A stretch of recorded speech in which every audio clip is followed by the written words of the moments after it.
He's playing the best way. And then the last piece of saying, I didn't think that was a bad move having Justin run the middle field because when I saw it afterwards, I thought it was smart because of the conditions, right? If he could run on that, it's hard to tackle.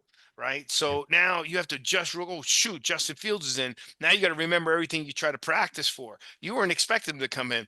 So it wasn't bad testing it. And if you can get that kind of yardage, on a snow day, take it because it's hard to play, man. Those catches, those passes in snow. I was impressed both sides. Yeah, both sides had some amazing catches. Yeah. Yeah, Um, yeah, yeah, and I agree with that. I just feel like, who's QB1 here? And I can't imagine Russell wasn't even a little bit like, okay, we're gonna bring this guy. I got it down to 3rd and 1. We're gonna bring this guy in.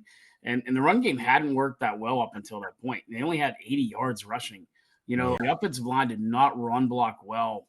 And you're also That talking about a hurts. guy They didn't pass block well either. This guy's and Fields has 6 fumbles. The Steelers are very lucky they recovered 5 of them. So again, I think it has its place, and they needed to try something. But it's a good point that you made about the choices that they're making too, because I can't figure out, Joe, for the life of me, why in the world they're running fade routes to Cordell Patterson when you have Mike Williams, who was absolutely a ghost in this game. I mean, why do we get Mike Williams?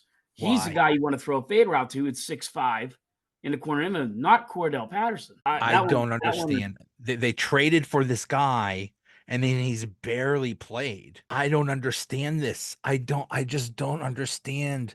I don't care if he doesn't know the playbook. You just say, okay, this is the play. Mike, you do this. That's it. That's like, I don't He knows the fade understand. route. He knows the Yeah. fade route. Yeah. That's yeah. Yeah. You know, It, yeah. Just it was I like don't. Plexico Burris with the Giants. Uh-huh. We just threw the And ball Plexico up. Burris with the Steelers. We just threw the ball up.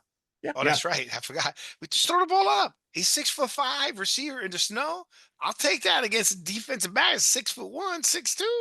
Exactly. I remember Every single watching him when time. we watch him at Michigan State when we go to Penn State games, and he just run either 15-yard flags or a 15-yard slant or fade. That's all he did. And you couldn't stop him. It was hard to, let's put it that way. Yeah. And you need Najee Harris. He's got to run. Like, I mean, you got to get him. He's got to open up that run game. That changes your whole dynamic. Look, but the bright spot is for you to control the game that much without a run game. It's pretty good, Yeah. right? But you got Yeah. to get that. You got to put up. You got to get sixes, man. You gotta convert. Everything that you convert. said is right on the paper too.